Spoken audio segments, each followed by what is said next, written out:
Here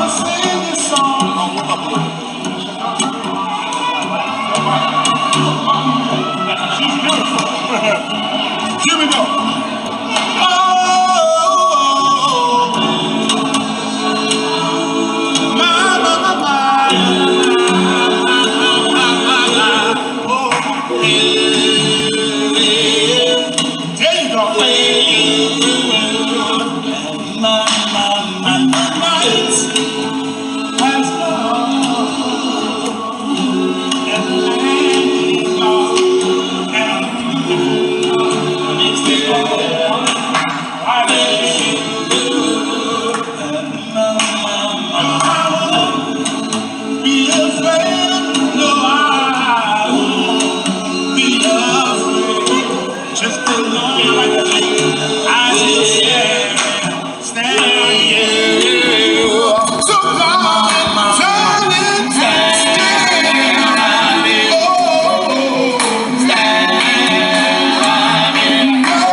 Welcome, my brothers and sisters and family, both on Facebook as well as YouTube.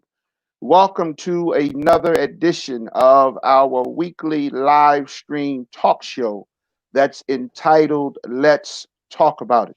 We have another great show for you tonight. We're going to be interviewing one of Maryland's leading senators. Senator Delores Kelley will be joining us, and we'll be talking about some information that we all should be familiar with, especially if we have family and friends and loved ones that are in nursing homes and assisting living facilities.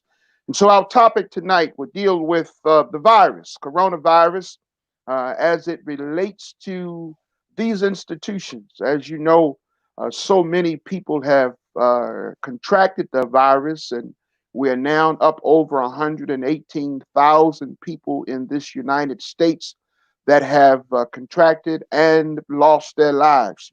And certainly we're praying for them, their family members, and their loved ones, because in most cases they were not able to receive what we would call the proper homegoing celebration or funeral service or memorial service. And so we are praying for their families and loved ones. But there is still more information that we need to know. And then there are several cities and states around this nation where the virus is starting to peak up again.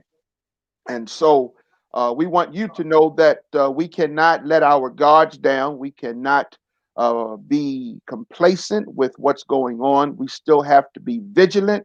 We still have to take precautionary measures. We have to wash our hands rigorously.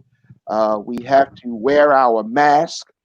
We have to be careful and wipe down things that we touch on a regular basis, and especially when we come into our homes and interact with other people, we want to wash our hands and wash doorknobs and all of those things that make it safe for us to interact. And so, just because they've opened up things, restaurants are starting to open up, and all of the places where we normally would go are opening up, hair salons, nail salons, beauty salons. All of those places are opening up. However, the virus is still there. And so we want you to be aware of that.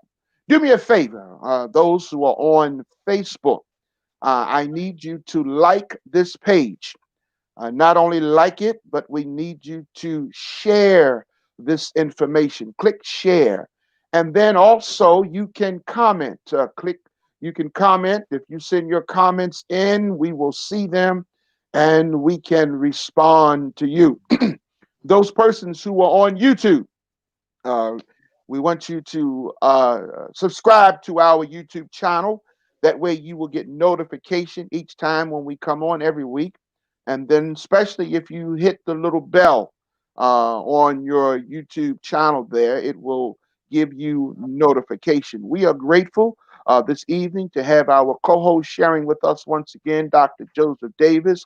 Dr. Davis, welcome to another issue of Let's Talk About It. Thank you once again to be a part of the show, and I'm so glad you have Senator Delores Kelley on.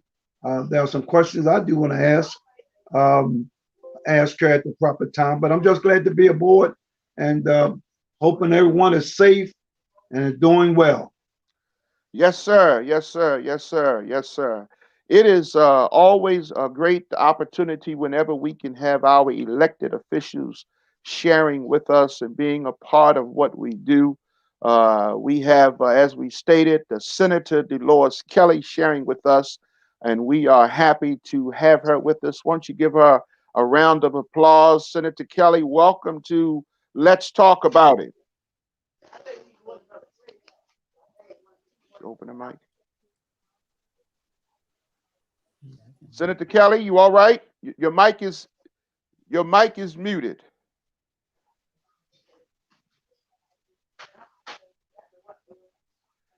All right, we're gonna. Oh, there you go. Oh, you just went back. You had it right, but you went back. There you go. There you go. Okay. Now we can hear you. Welcome, Senator Kelley, to the Let's Talk About It live stream weekly talk show. I'm already feeling welcome, and I'm glad to be here. You are good friends with a uh, a person, a mutual friend, and she always gets me. I'm not gonna call her name, but she always gets me and grabs me to come and be a part of your fundraisers. And so we've been to your breakfasts that you have out in Owens Mills, and then I think the last event you had out at Cross Keys, we were there for that. So we are very much familiar with you and the work that you have been doing. We appreciate you being a spearhead in this Maryland Senate and for how you have been instrumental. For those persons who do not know you, I don't know where they've been, but I'll share just a little bit of information. You have been a part of the Maryland Senate for many years. And as of 2020, according to your bio, you have helped to get passed over 179 current bills, and you have been either a sponsor or co-sponsor of over 300 bills. You currently serve on various committees, such as the right to counsel for juveniles that were arrested or detained, for pregnancy for children in out of home placement for mothers and infants, Health Security Act, New Home Builders Registration Act, and the list goes on and on and on and on and on and on and on. You've just been busy. You've been a busy bee, and we want to thank you for being concerned about the citizens of Maryland and for all of the work that you've done. I know I have been a part of some of your committee meetings in Annapolis, having gone through all of the security measures to get in. But we got in, and we made it to the room where you were chairing committee meetings as it related to persons with elderly and that sort of thing. And so you have been a champion for many, many years, and we want to applaud you and thank you for the work that you've done. Well, I thank the Lord for the opportunity to serve, and I actually chair one of the four standing committees of the Senate Finance Committee. And among the things that we're responsible for are all lines of insurance, banking, senior issues, child welfare, energy and utilities, and public health policy. And so with the issues that you are considering and that your listeners and viewers are concerned about, I think there ought to be something of interest for everybody. All right. You mentioned banking, and we'll talk about that a little later on, because we know some more information came out yesterday and today about persons I believe they said in the House, where they had their hands in the cookie jar when it came to this PPP money. But we'll get around to that. But I'm glad to know that our senator was not involved in that, and no one that we were connected to involved in that. But tell us what you think about the way this COVID-19 has been creating havoc with our community. I know in general it's been a problem, but many people aren't aware of what's happening, especially in our senior centers and nursing homes. I was looking at some of the statistics that was on the website, and it said over 107,389 cases of COVID-19, and then there's been over 29,497 actual deaths. That's I think nationwide, and then in Maryland, I think the number was up over 400 persons that have died as it relate to COVID-19. Can you speak to that to us for a little bit? Well, yeah, and as I do, I actually lost my sister, who was a New York resident. She was a physician, one of the third one to graduate from the Medical College of Virginia. Who's an American. And that's what happened to her. And there was a time when she headed the New York City Health and Hospitals, the 18 public ones, but died in one with the family couldn't get to her. And this is what so many people are experiencing. People are having to die alone because they don't want more people to bring in what they have unbeknown, or to take it back out of the nursing homes and hospitals to the general community and to have it spread. So it's very sad that people are dying on incubators and with oxygen tanks, and they don't know that their family really knows how they're doing at any particular time, if they can think about family at all. But it's very sad.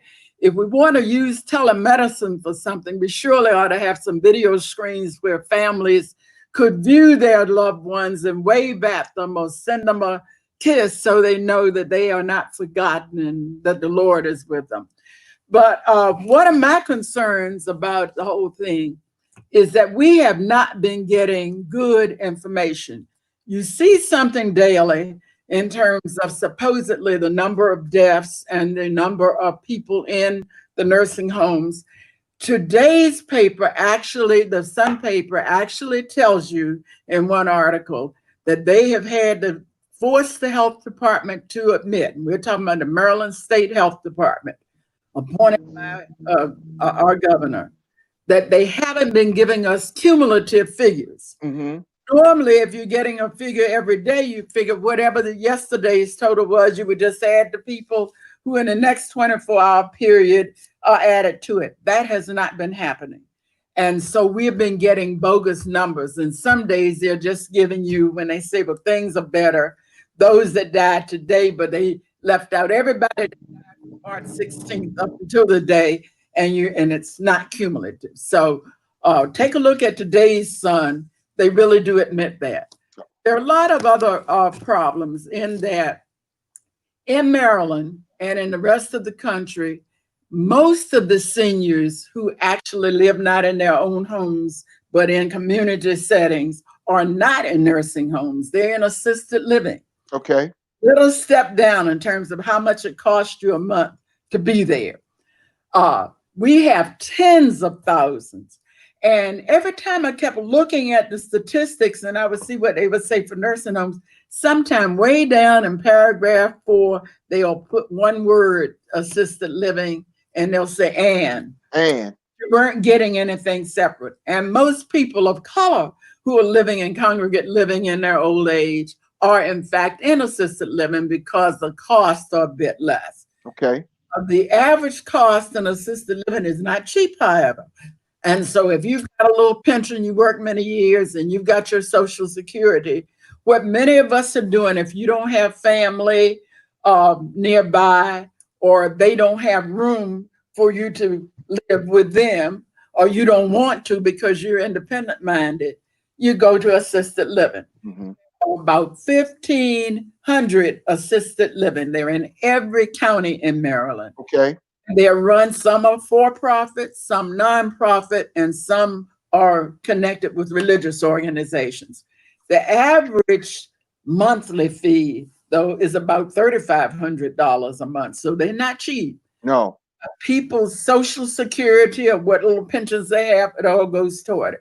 One of the important things about assisted living is that there are no federal regulations. They exist in every state, but nursing homes have regulations that are both state and federal, so they are better regulated. Okay. Whatever the county where your assisted living is, and a little bit of regulation that the state does, it isn't very much. That's what you have to depend on. Many of the persons who either own the assisted livings or who manage them become the representative payee for the Social Security check. Okay. And for any other pension check that the person has. And some are willing to take you only if they can do that. If you don't have family nearby who really are going to handle the situation and make sure they get paid. Mm-hmm. Well, when they have your check and they kind of manage it, we don't know what extent there is of you having some freedom to do what you want with a part of it. And it means that if you aren't doing well in your assisted living, if you get the virus, they have really, and they aren't all bad people. Some of them are very good people, but they have an inherent motive, if they aren't right-thinking people and if they aren't God-fearing people, to hold on to your check and not to say anything and to keep it as long as they can. Wow. He's not letting the state know that maybe you should be in a hospital now. Okay. You need more attention now because they keep getting the check. So that was one of my concerns ever since we went into this period of time with so many people impacted by the COVID virus, that we need to really separate out those in assisted living, since they are less well regulated and since so many managers, although not all, are handling the money. They're handling what resources financially the person has, and they can keep holding on to them until somebody else outside finds out that you're sick or you come to attention and maybe you go to a hospital. So that has been a concern. Now, Senator, does the health department regulate that, or does the licensing bureau regulate the health department has some ombudsmen that they send out each year to visit assisted living, but they got 13 ombudsmen and they're tens of thousands of the people. Okay. Some of them are in large settings, so like big assisted livings like Charlestown, Edenwald, Augsburg Lutheran, and so on, where they had a lot of people die this week, that they reported it finally this week. Those have independent living where people have their own apartments inside. That costs a ton of money. Then they have people with nursing homes that spend less, but it's still significant. And then people spending even less in assisted living, all on the same campus. But there are many houses on any block you go on in Baltimore and in any of our other counties where it looks like all the other houses on the block, but it's an assisted living.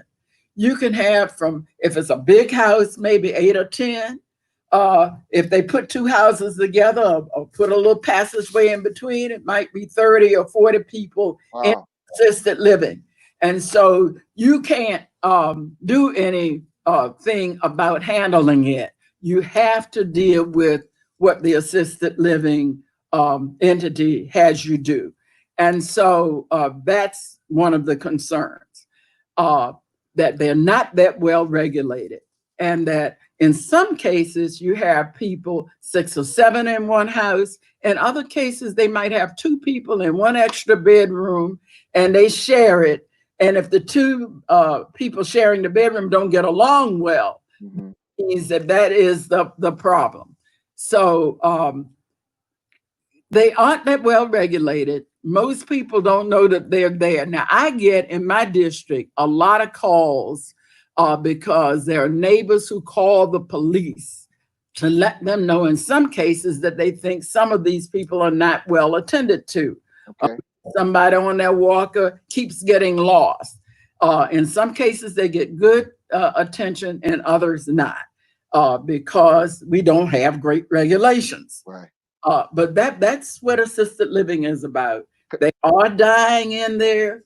They are in some good conditions and in some very poor conditions. And one of my concerns has been, and I've been fussing with the state health department and with the governor, that we need those separate numbers. You don't want to hide the numbers for assisted living. And a lot of people not aware that there are folks right in their midst, or elderly people they see on their walkers next door, sitting on the porch next door, who may not be the relatives of the person who get their Social Security check every month, but instead they're the persons who are paying a monthly fee. Maybe an ombudsman from the state gets there once every 3 or 4 years to take a look. Maybe by then the Lord has called you home and they see somebody else that never got to see you. So we need those numbers. We need to know how those people are doing. They ought to be separately reporting, and they ought to give us cumulative numbers so we know altogether what the picture is for assisted living. So that's my concern there. Well, sometimes I'm always curious as to, because they put on the news persons who are missing, elderly people who are missing. And then they'll say the person may be disoriented or the person may have dementia. And so I'll be trying to figure out, if the person has a condition, certainly they shouldn't be living by themselves. And if they are in a assisting living facility, how is it that the caretakers weren't being responsible enough to monitor them, even if they're sitting out on the porch or at the deck, where they can just up and walk off and be gone for more than 5 minutes, and you don't even know which direction that they've gone in, which shows a lack of interest for the caretaker. Yeah, well, we've got some negligent family members too. They wish that Aunt Betsy didn't have to be there, and they don't watch the way they should, and sometimes they may be getting the Social Security check. But in many cases in Maryland, there are tens of thousands, and we're in all counties where you actually fill out a form, sign a contract. If you don't have someone else to help you take care of your monthly finances, the assisted living managers are happy to do it, and then they become your representative payee. And the Social Security Administration is sending checks like that often in care of that representative payee and not to you, so that they handle your funds for you. Dr. Davis, were you aware of all of this happening with these type of persons? No, sir. This is the first I've heard of it, because once again, I thought that it was regulated by the state.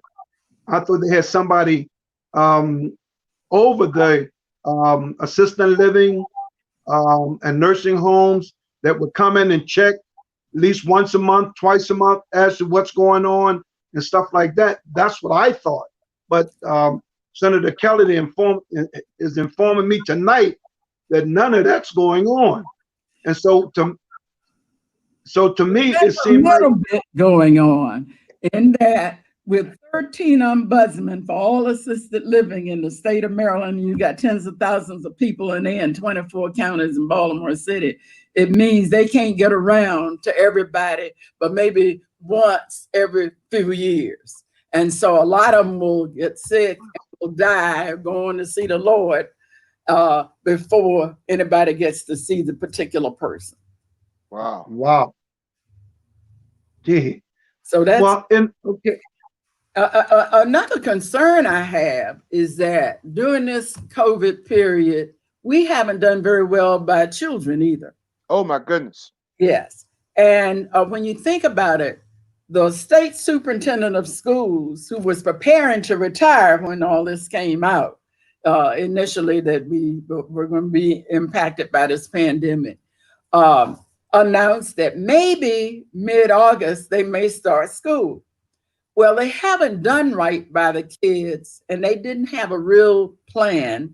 And with all the weeks that have passed since schools shut down in Maryland on the 16th of March, they haven't gotten very far with any planning to make sure what's happening to the kids now. Say they are doing distant learning.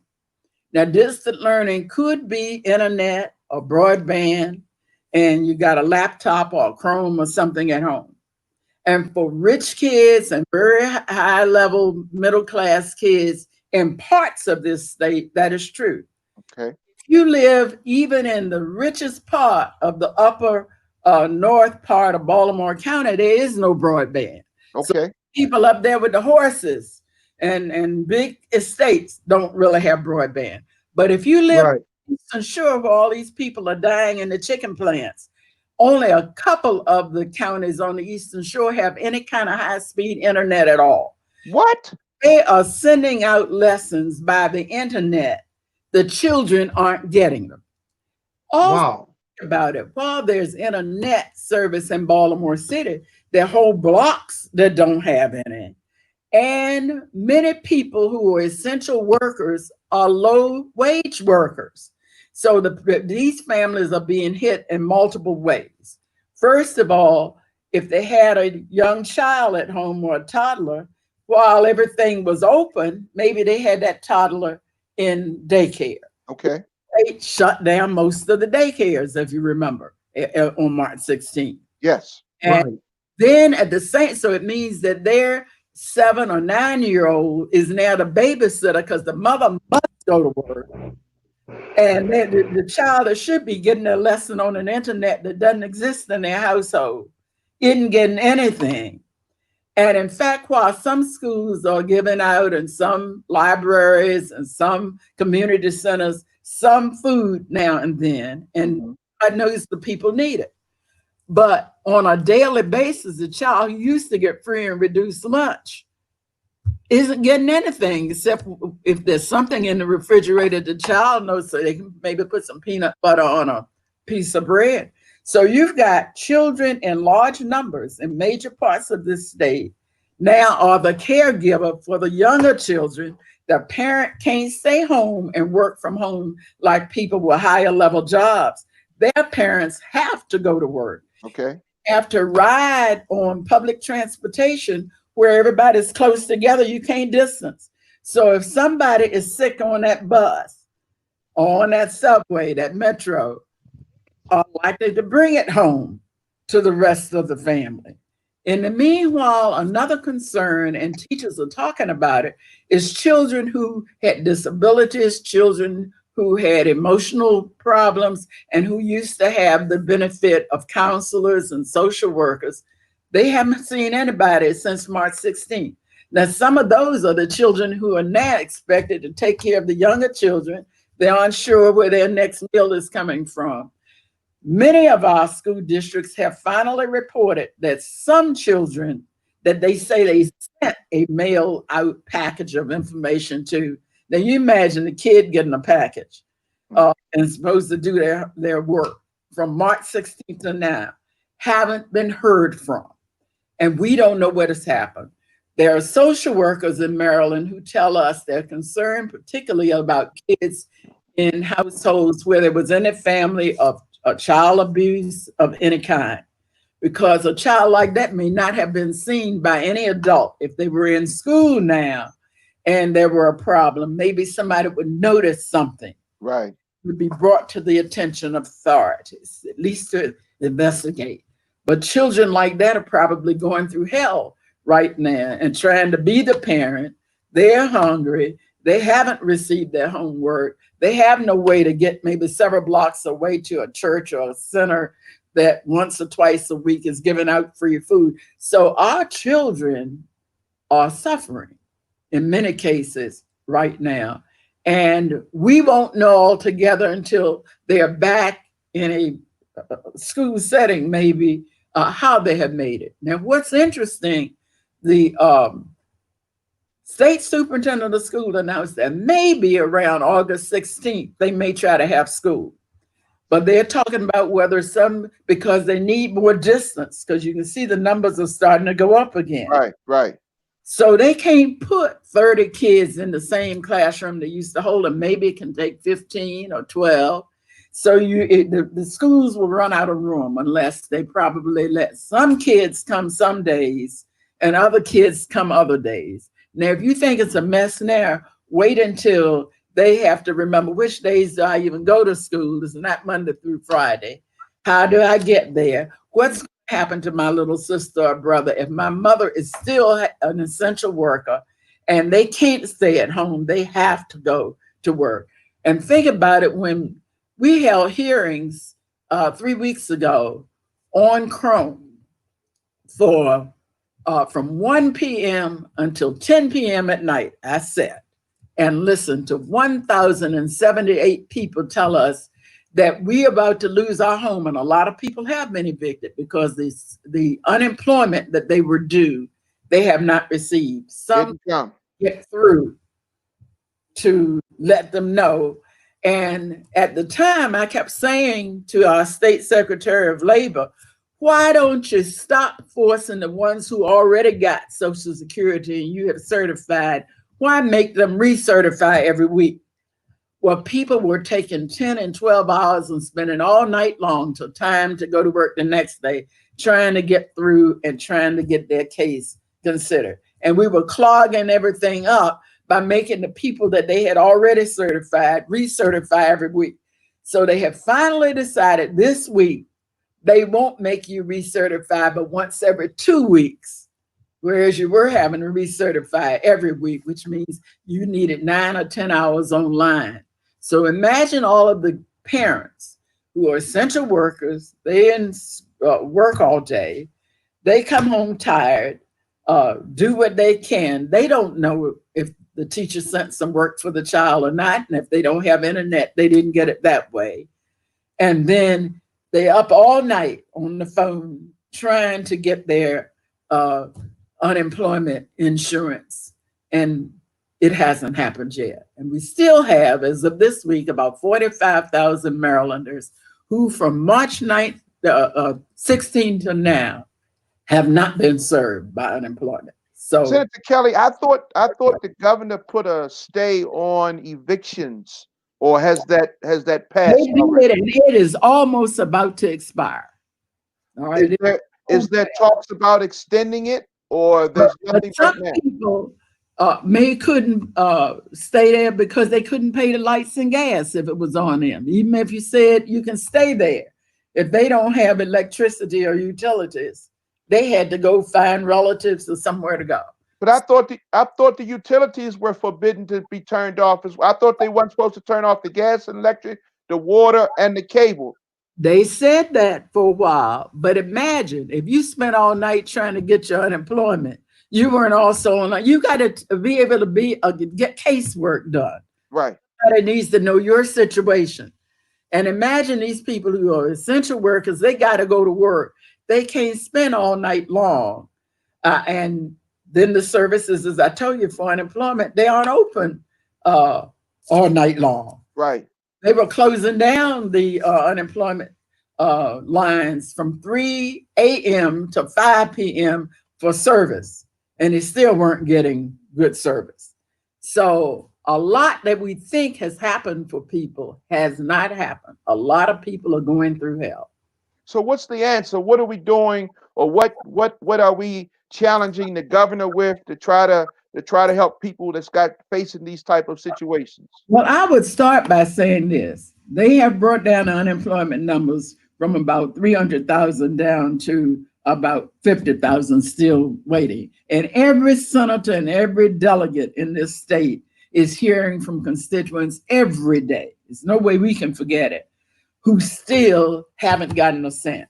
And the ones who have gotten it, instead of sending them a check or putting it directly into their savings account, they are sending all the money to um, uh, a couple of the real big banks, Wells Fargo, Bank of America. There are 2-3 big ones.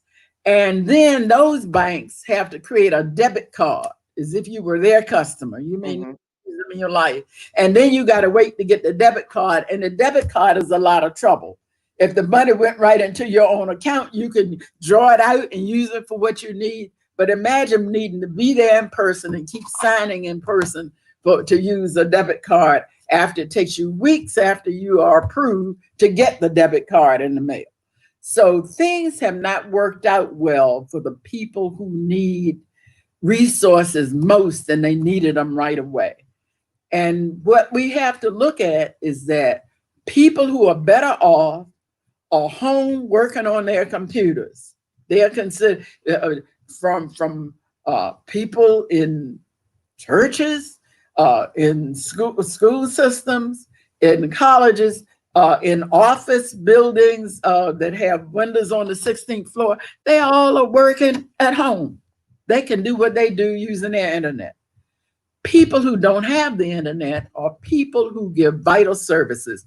The people who work in our jails and prisons, in our hospitals, the people in our nursing homes and in assisted living, the mail carriers, the people who drive the UPS trucks and get us what we need.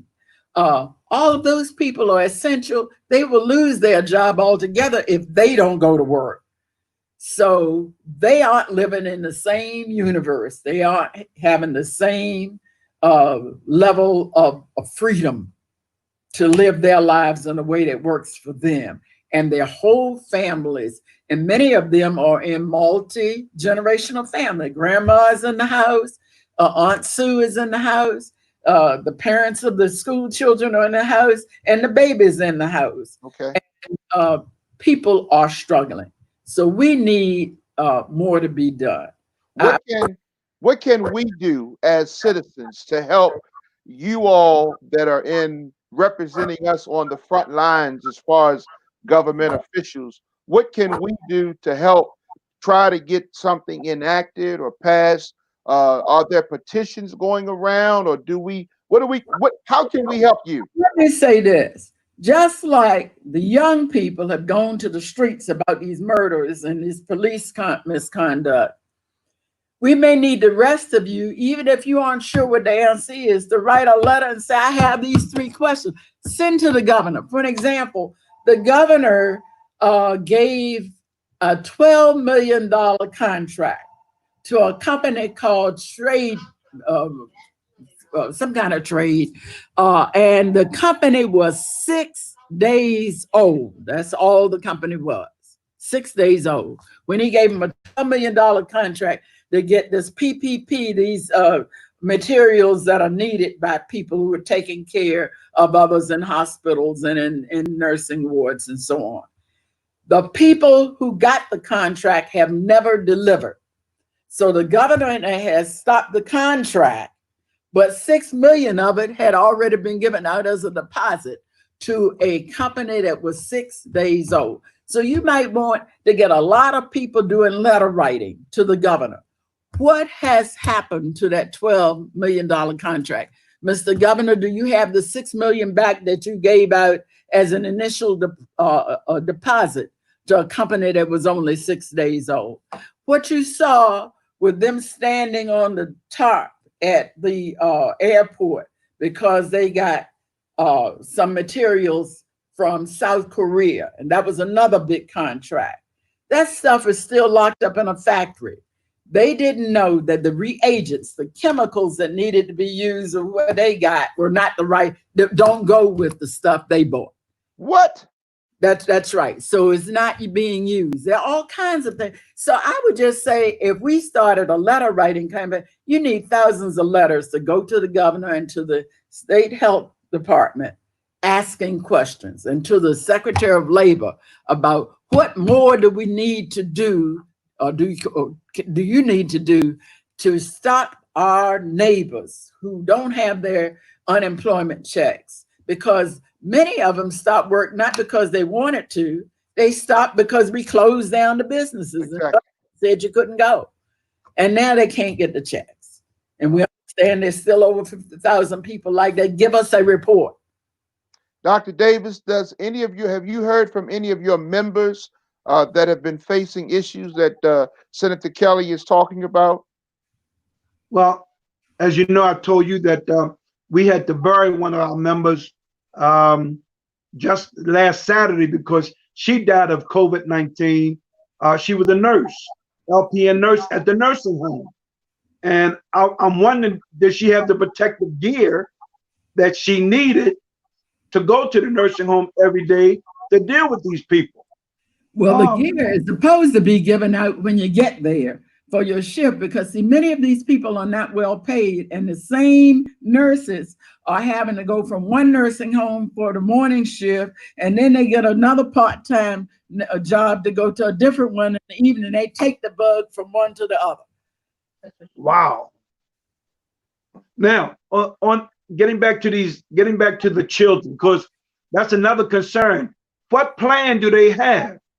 If you're talking about August 16th is right around the corner. And you're going to start another, huh? That's exactly what I keep thinking about. They didn't call parents in first. They didn't meet with community leaders. They didn't meet with the clergy. They need to do it now before they try to reopen. They aren't thinking about it. They live in big mansions in some cases, people who are superintendents. They aren't thinking about how with the daycare still half of it shut down, some of the parents are still struggling to pay their bills, how these kids will come back to school, especially if they say school for the kids on this block or in this grade will be Tuesdays and Thursdays so we can keep them at proper distance. And these other children that were in the same classroom are coming Monday and Wednesday. And maybe Friday, just the teachers will meet to figure out what they've done. See, there's no plan. And the public has to hold them accountable. You want to know who from various aspects of life that would bring different life experiences is meeting with them. Are they assembling to find out how what they think is a plan will work out? Because they don't know everybody's life experience. They don't know how it's going to impact you if you can't tell them. And I'm trying to figure it out because once again, if you have a superintendent and you have the principal of these schools and you have a director that's working with the superintendent, it seems like all these people would come together and set up a plan. Well, they need to talk also to the people impacted by the plan. That's why I'm saying they need some parents. They need to go in the Parent Teachers Association. They need some people who are essential workers. They need some people that can't get child care anymore. They need a variety of kinds of people. They need some of the school social workers to remind them of the things that they used to do that nobody's looking at, to figure out what the plan needs to be. But so you've got the state superintendent and a few people sitting in a room down on West Baltimore Street by themselves, not talking to anybody in normal communities or normal families or normal areas of employment who have children in schools. And so they can't think of everything. Senator Kelley, one of the things that we are currently exploring that we're going to present to a lot of leaders is a civilian review committee that will be encompassed of clergy, lawyers, civil workers, regular everyday people, parents. Hopefully we can get some attorneys, some community activists, a wide variety of conglomerate people to serve on that civilian That sounds good. that will be able to not just deal with issues, but all of the stuff we've got going on, that this review committee could help work with the police department, could help work with the Board of Education, could help and work with the regular everyday situations that leaders are facing. We have planned or scheduled in just a few weeks, if not next week, our Baltimore County executive, Johnny Gillespie, is going to be with us. And that's one of the things that I'm going to ask him when we get him on the show. Is he? Well, he's doing a better job than some of them. Oh yeah. But I'd like to know whether or not he's open to that.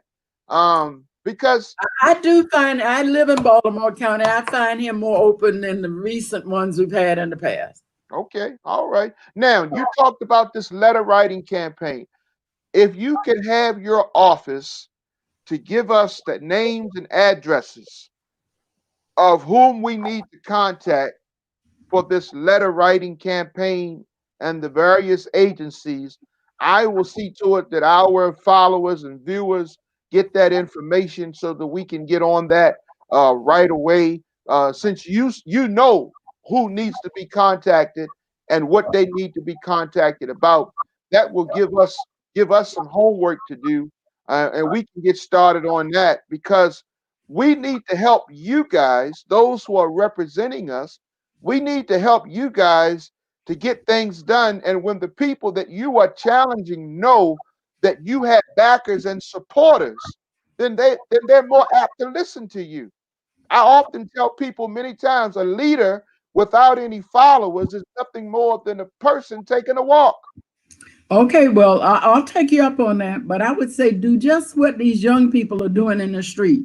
They didn't sit down and wait for somebody else to tell them what to do. When they felt this is an injustice, it's been going on for centuries, it's not getting better, the police are not treating us with respect, we aren't getting the benefit of the doubt, we are going to take to the streets and we're going to talk.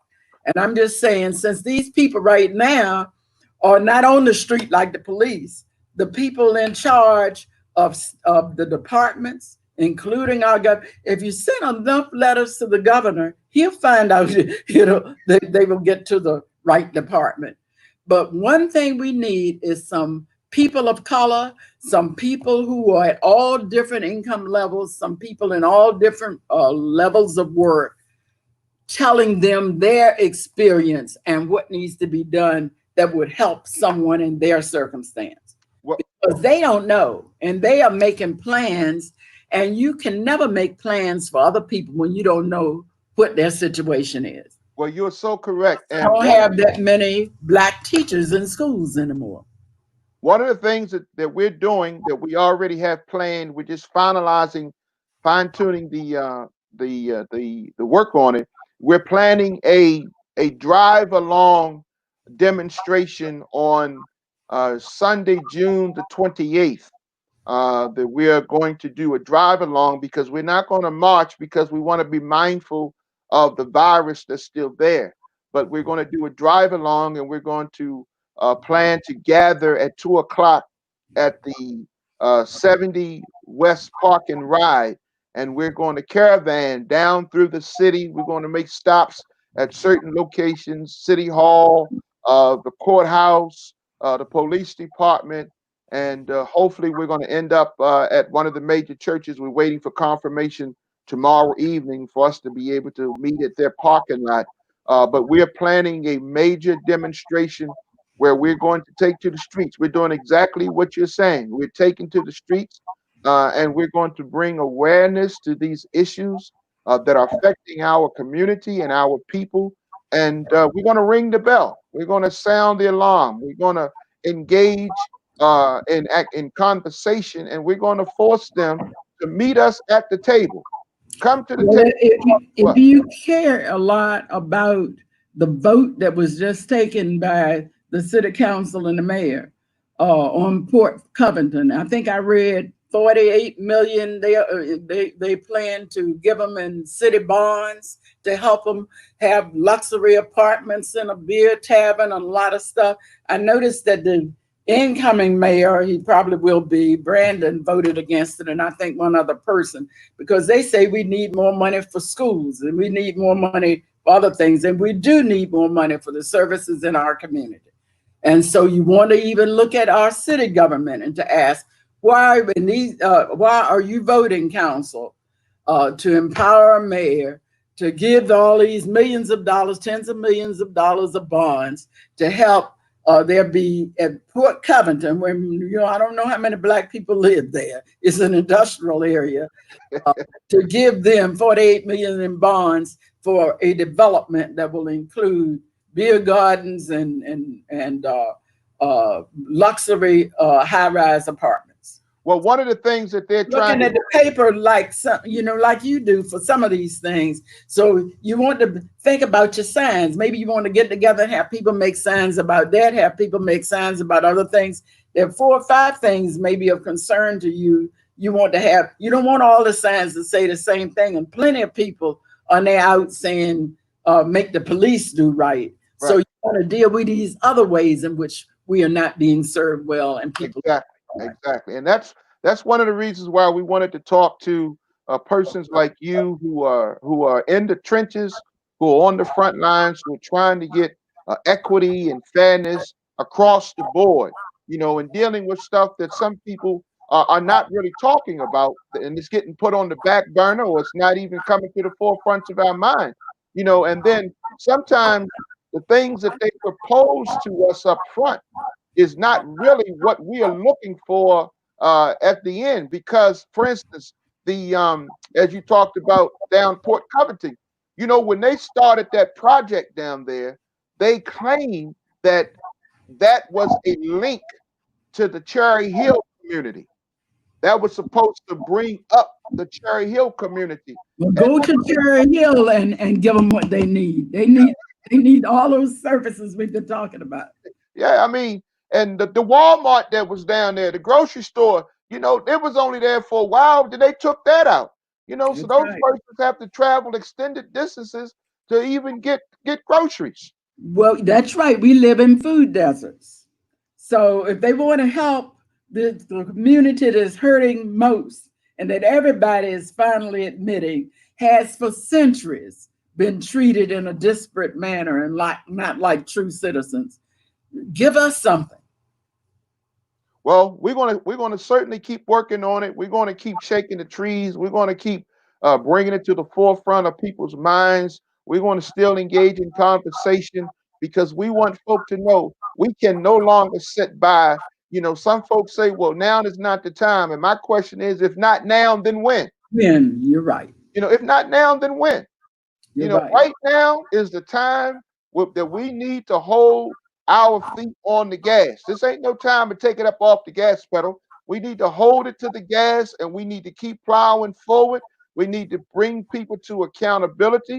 We need to hold people accountable for the offices that they hold, and make sure they're doing what they're supposed to do. It's not about just sitting in, like you said, in a high office building with glass windows around your office where you're looking out and relaxing during the daytime. No, we've got people, we've got children, as you say, that are my grandson was doing schoolwork that they were sending him, that he would go online. But my question that I asked my daughter is, who's checking his work? Who's checking it? They sending him work, but who's checking it? How is he scanning it and sending it back to the teacher? I mean, well, that's the thing. And people are making plans for us, but they're not making plans with us. And that's the thing. We have got to be a part of the planning. We want somebody the State Board of Education is right there in Baltimore, on Baltimore Street. They need to call a convention and have people from every county with kids in schools systems there. Some with kids in elementary, some in preschool, kids who have disabilities, kids who have learning problems, kids who have anger management problems, and who need social work. We need the full panoply of needs to be dealt with, but to include the people who are suffering through those needs and who know best how to serve them. Senator Kelley, you have been offering some great information, some good advice. some words of wisdom that we can live with. We want to thank you for what you've been doing for us and for you taking the time out of your schedule this evening. I know your husband is probably waiting for you to come back to give him some time. You're away during the day, you're away during the evening. Dr. Kelley, we're going to let you go. And just, Dr. Davis, you have any final words I just have one other thing, because financially, I know that the money, she was talking about the money and everything, but I thought that they were giving out a stimulus package of $2,000 or something of that nature. Where's that going for? I don't know who was giving it. See, there's a whole lot of things. People talk about what they think they're going to get, and people say, well, if we can, we will. But you got to pin them down. It's got to be in writing, and somebody with the ability to deliver has to have signed off on it. And so, okay.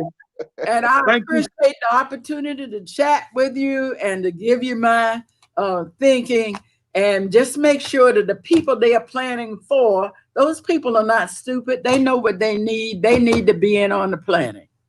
Exactly. And I thank you very much for your input, because you have really enlightened me on a whole lot of stuff that I didn't know. And now that I know, I'm going to act on what I know. Thank you so much. God bless you. Well, Senator Kelley, we want you to know that Let's Talk About It, the live stream weekly show, you have a place here in our hearts. And if you ever have need where you need to get some information out to the public, to your constituents, to our viewers, all you have to do is reach out to us and let us know.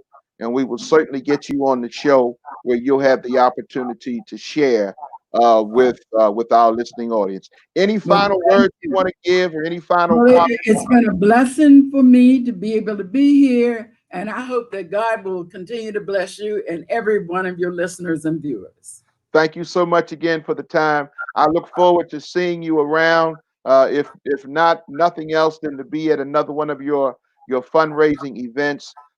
Folks can reach out to us. Those who are watching can reach out to us if you would like to know more information about how to get in touch with Senator Kelley, or to get more information about some of the issues that she spoke about.